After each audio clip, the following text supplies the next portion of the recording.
여론조사가 지금까지 어느 후보에게 우세한 결과를 많이 냈다고 하더라도 그러면 열세에 있는 후보가 포기하느냐? 그렇지 않죠.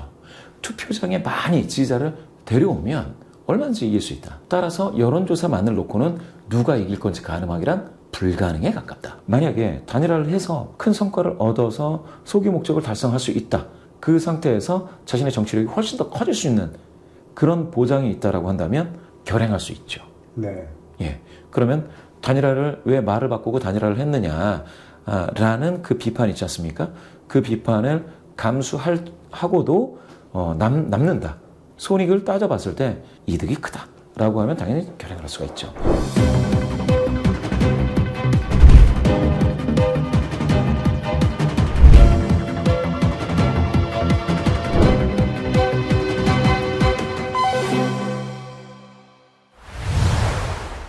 자, 김 대표님 그 예상대로 여론조사가 지금 그 김문수 후보가 좀 올라가면서 붙어가는 현상이 이제 발생될 가능성이 높아지고 있습니다. 그러다 보니까 일부에서는 아예 뒤집히는 거 아니냐 이런 견해까지 이제 나오기 시작했는데요. 막판 여론 동향 어떻게 전망하시는지 좀 변화 가능성이 있는지 좀 분석을 해주시죠. 여론조사 결과만으로 따지면 사실은 이재명 후보가 아직은 우세하다라고 할 수가 있겠습니다. 다만 이제 투표는 어떻게 될지 알 수 없죠. 투표와 여론조사는 다른 거니까. 여론조사를 그러면 이재명 후보가 왜 우세하냐라고 봤을 때 여러 조사 결과 중에 이재명 후보가 더 낮게 나온 결과는 없어요, 지금까지. 네. 그게 하나가 있습니다. 두 번째, 오차범위 내로 붙었다라고 하는 조사 결과가 나오고 있습니다. 다만 아직도 오차범위를 벗어나서 이재명 후보가 우세한 결과도 그거보다는 많이 나타나고 있다. 이거를 두 개를 종합하면 아직은 우세하다. 이렇게 볼 수가 있습니다. 다만 대한민국처럼 이 역동적인 나라에서 사실 깜깜이 기간에 돌입한다고 해서 선거운동을 안 하는 것도 아니고 미디어가 기사를 안 내는 것도 아니고요. 그렇게 되다 보면 무슨 얘기가 어떻게 나올지 모르고 그리고 또 한 가지는 그 과정 속에서 계속 좁혀졌다가 크로스 될지 아니면 이 간격이 유지가 될지 그건 아무도 모르는 신의 영역입니다. 따라서 누가 이길지 모른다라고 해야 맞고요. 투표와 여론조사는 이게 같을 수가 없죠. 같을 수가 없어요. 투표는 투표하고 싶은 분들이 나와서 투표를 하시는 거고 여론조사는 그 조사를 한 다음에 그 조사 자체도 성별, 연령대별, 거주 지역별로 그 선거구의 인구 구성하고 맞춰서 조사를 해야 돼요. 그런데 조사가 만약에 그거에 좀 미진하다라고 하면 보정치를 줘서 그런 이제 사후가 중 가중값 적용이라고 하는데요. 그렇게 해가지고 인구 구성비에 맞춰야 됩니다. 아니 처음에 투표가 인구 구성비대로 투표하지 않는다고 했으니 그러면 이거는 같으면 이상한 거죠 오히려. 그래서 사실은 되게 비슷하게는 나와도 같다고 볼 수는 없습니다. 그래서 여론조사가 지금까지 어느 후보에게 우세한 결과를 많이 냈다고 하더라도 그러면 열세에 있는 후보가 포기하느냐? 그렇지 않죠. 투표장에 많이 지지자를 데려오면 얼마든지 이길 수 있다. 따라서 여론조사만을 놓고는 누가 이길 건지 가늠하기란 불가능에 가깝다. 따라서 지금 여론조사에서 우세 열세를 논하는 것이 당락을 결정짓는 것은 아니다. 이렇게 말씀드리겠습니다. 자, 근데 2차 토론이 이제 또 진행이 끝났잖아요. 예. 2차 토론을 보시고 나서의 어떤 후보의 강점이랄까? 또는 뭐 이번 선거의 문제점이랄까? 평가를 해주신다면 어떻게 말씀드릴까요? 1차 토론에서는 그 이재명 후보하고 김문수 후보가 조금은 참아두기, 약간은 방어적인, 그리고 좀 신사적인, 뭐 이런 쪽으로 가고 오히려 잘 몰랐던 권영국 후보라든지 또는 재선 후보라고 했던 이준석 후보가 굉장히 하고 싶은 얘기를 다 했습니다. 그랬는데 2차 토론을 가다 보니까 이게 좀 달라졌어요. 어떻게 보면 난타전으로 됐고 그래서 이재명, 김문수 두 후보도 굉장히 전투력을 회복한 것처럼 보였습니다. 그리고 자기 지지자들한테 주고 싶은 메시지를 충분히 주려고 노력을 했던 것 같아요. 또 권영국, 또 이준석, 권영국 이 두 후보도 마찬가지로 노력을 하고 그래서 사자 토론이 이 정말로 누가 누구를 공격하고 어떻게 방어 태세를 취하는지가 불분명할 정도로 굉장히 박진감 넘치는 공세 또 방어 수성전이 있었는데요. 제가 봤을 때 이재명 후보 같은 경우에는 다른 후보들이 질문하는 것에 대해서 응답을 충실히 하는 방식으로 1차 토론을 했다면 2차 토론에서는 역공도 취하는 등 조금 더 적극적으로 좀 나섰다라는 측면에서 좀 지지하는 분들이 목소리를 내는구나 라는 그 효능감을 좀 느꼈을 수도 있겠습니다. 김문수 후보도 마찬가지인데요. 조금 더 이재명 후보에게 날카로운 네거티브를 조금 더 날렸죠. 그런 측면에서는 보수 유권자들의 어떤 결집력을 좀 강화시켜서 투표장에 좀 많이 좀 나와라 라고 하는 메시지를 내는 것처럼 그렇게 보였습니다. 또 이준석 후보 같은 경우도 나름대로 1차 토론에서의 그 토론 스킬에 대해서 굉장히 잘 알고 있는, 토론을 좀 주도하는 듯한 그러한 역할을 하려고 또 2차 토론에서도 나름 했었고요. 권영국 후보도 마찬가지로 1차 토론에서 불평등 해소를 큰 담론으로 제기했던 것을 이어갔던 것 같습니다. 그렇게 따지자면 1차 토론에서 조금 나왔던 이재명, 김문수 두 후보가 조금 한 발 뒤에서 방어적인 수성전을 했다라고 하면 2차 토론은 그렇지 않았다. 3차 토론은 더 그렇지 않을 것이다. 이게 여론이 좀 변화에 따라서 그렇죠. 민주당 이재명 후보도 좀 더 이제 공세적으로 나올 것 맞습니다. 한치 양보도 없이 서로 간에 굉장히 정책 대결 그리고 정책 이슈들에 대해서 하고 싶은 얘기를 다 하는 그런 어떤 토론장이 될 것 같습니다. 자, 그게 또 영향을 미쳤는지 주말 중에 민주당 이재명 후보 측에서 대통령이 되자마자 민생경제 살리는 TF 만들어서 거기에 먼저 올인을 하겠다. 이렇게 선언을 했단 말이죠. 그러면 이게 하나의 또 막판 승부수 비슷한 어떤 선언이 될 것도 같은데 이 전략은 어떻게 보시는지 평가를 합니다. 제가 봤을 때는 지금 메가 이슈가 없는 상황에서는 몇 가지가 있죠. 첫 번째, 말 실수하면 안 된다. 요새 같은 경우에는 모든 유권자분들이 다 카메라와 녹음기를 가지고 있다고 생각하면 되기 때문에 누가 꼭 후보가 아니더라도 누군가가 말 실수하면 그게 바로 화면으로 만들어져서 뉴스에 등장하는 그런 시대입니다. 그러니까 말 실수하면 안 된다. 두 번째, 메가 이슈가 없으면은 소확행 이슈라도 많이 만들어야 된다. 이런 게 하나가 있죠. 그러면 각 지역의 수건 과제들뿐만이 아니고 각 계층에서 이제 듣고 싶은 얘기들을 많이 해줘야 되는데 그게 바로 어떤 민생 또 경제 문제가 여기 많이 걸려 있는 것 같아요. 왜냐하면 대한민국 성장률에 대한 전망도 되게 어두운 가운데 국제적으로도 되게 지금 어렵습니다. 전쟁이 발생한 데다가 또 트럼프 2기 행정부에서 지금 이야기하고 있는 대기업뿐만이 아니라 중소기업들도 영향이 없다고 할 수 없는데 그런 교육 문제라든지 통상 문제 이런 것들에 대해서 TF를 만들겠다고 하면 당연히 의미 있게 다가설 수가 있겠죠. 물론 김문수 후보라든지 이준석 후보, 권영국 후보 모두가 다 경제 문제에 관심이 있습니다. 그런 측면에서는 경제 문제, 민생 문제는 어느 후보 할 거 없이 모두 다 관심을 가져서 추진을 해야 될 부분이고요. 제가 봤을 때는 그것이 AI와 같이 산업 구조가 바뀌는 부분이 하나가 있을 것이고요.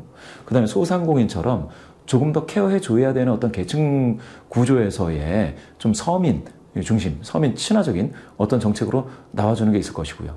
그 다음에 이준석 후보 같은 경우는 과학기술인과 관련돼서 이야기를 했는데 이와 같이 먼 먹거리 또 우리들의 인재 개발을 어떻게 하느냐 이 부분들이 좀 많을 것 같습니다.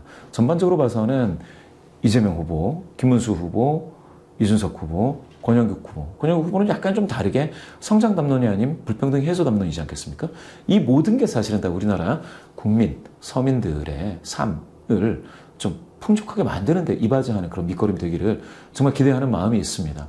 이재명 후보뿐만 아니라 누구든지 당선이 되면 바로 민생 경제를 위해서 정말로 헌신해야 되는 정부가 바로 들어서길 기대합니다.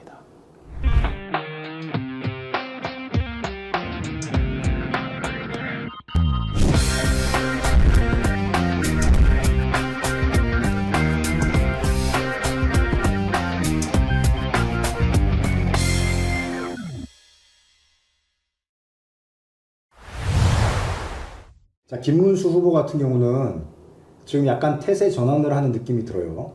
부정선거에 대해서 제도 개선을 하겠다고 원래 이제 후보 될 때는 강력하게 공약을 내걸었는데 이제는 사전투표에 임해달라는 그런 메시지로 최근에 변화가 됐거든요. 이 부분에 대해서는 전략적으로 어떻게 보시는지? 국민의힘, 그러니까 좀 보수 정당에서 과거에는 사전투표를 좀 꺼리는 듯한 그런 메시지들이 일부 있었는데 지난 총선도 그렇고요. 사전투표 적극적으로 하라는 쪽으로 많이 바뀌었습니다. 사전투표가 지금도 아직도 이제 길거리에 일부 보수단체에서 사전투표를 하지 말자라고 하는 그런 현수막이 걸려 있기는 합니다, 거리에. 하지만 아마 국민의힘도 당론으로는 사전투표에 많이 와달라고 할 그런 가능성이 매우 높습니다.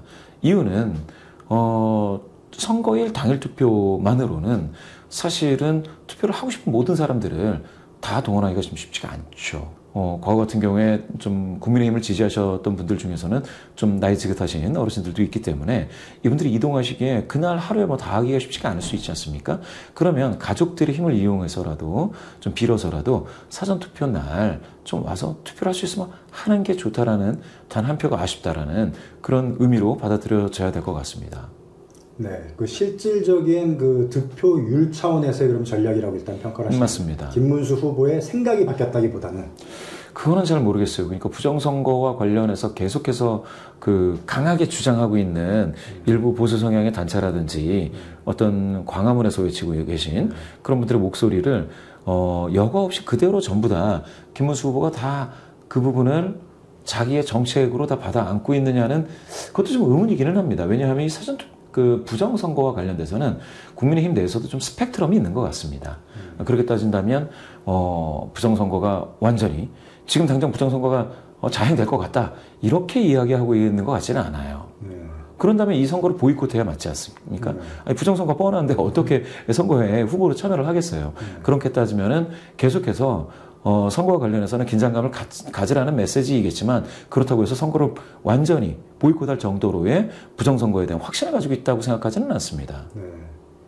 자, 이준석 후보 같은 경우는 이제 김 대표 예상해 주신 대로 단일화를 계속 거부하는 입장을 현재까지 취하고 있어요. 근데 일각에서는 결국은 단일화할 것이다. 특히 민주당 차원에서는 결국 단일화할 것이라는 이런 의견들이 많이 있는데 최종적으로 어떻게 될 거로 전망하시는지.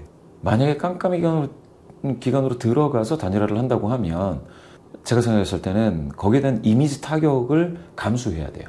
그러면은 단일화를 했기 때문에 기여한 게 많다라는 평가가 하나 있을 수가 있는데 그것과 함께 단일화를 했기 때문에 왜 말을 바꿨느냐라는 이미지 타격이라는 요거가 되게 중요한 문제가 될 수가 있습니다. 그런데 이제 이준석 후보 같은 경우에는 앞으로 지금 당장 단일화를 하건 말건을 떠나서 앞으로 정치를 더 하겠다라는 생각을 하게 되면 미래 세대와 관련된 생각을 하지 않을 수가 없지 않겠습니까? 그랬을 때는 단일화를 안 하는 방향으로 갈 확률이 높습니다.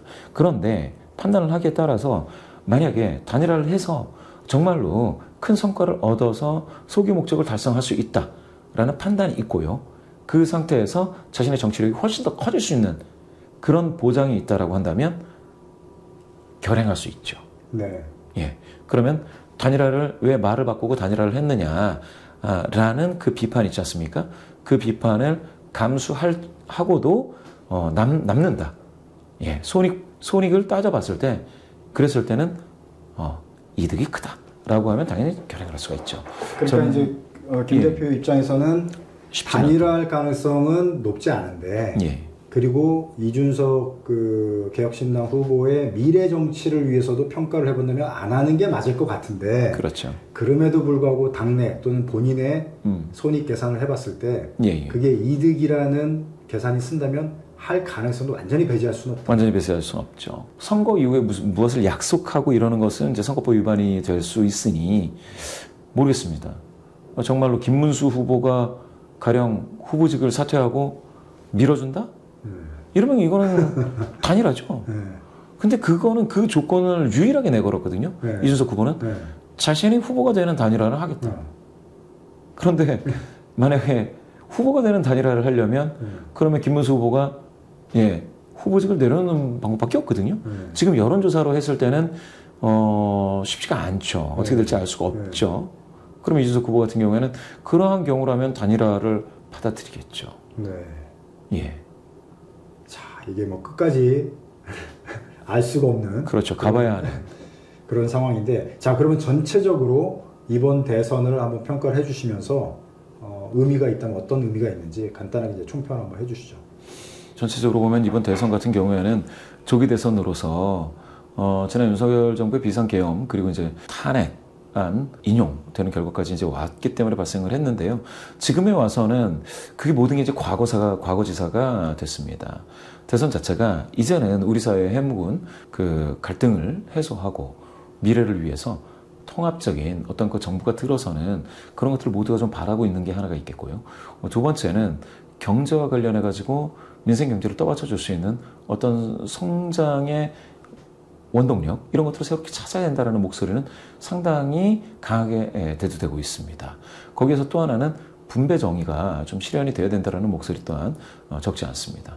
그래서 제 생각엔 이번 대선을 단순히 지난 정부를 극복하는 정도, 그러니까 지난 정부가 어느 부분에서 후퇴했다고 하면 그 후퇴를 다시 회복하는 정도에 머무를 게 아니고 다시 한번 크게 한 걸음 내디딜 수 있는 어떤 그런 에너지를 응축할 수 있는 대선이 돼야 된다는 측면에서 저는 주요 후보들이 모두 다 힘을 합치고 지혜를 모아야 되는, 그래서 모든 국민분들을 행복하게 만들 수 있는 그런 어떤 분기점이 될 수 있는 우리 대한민국 역사에서 그런 대선이 되기를 정말로 기대하고 있습니다.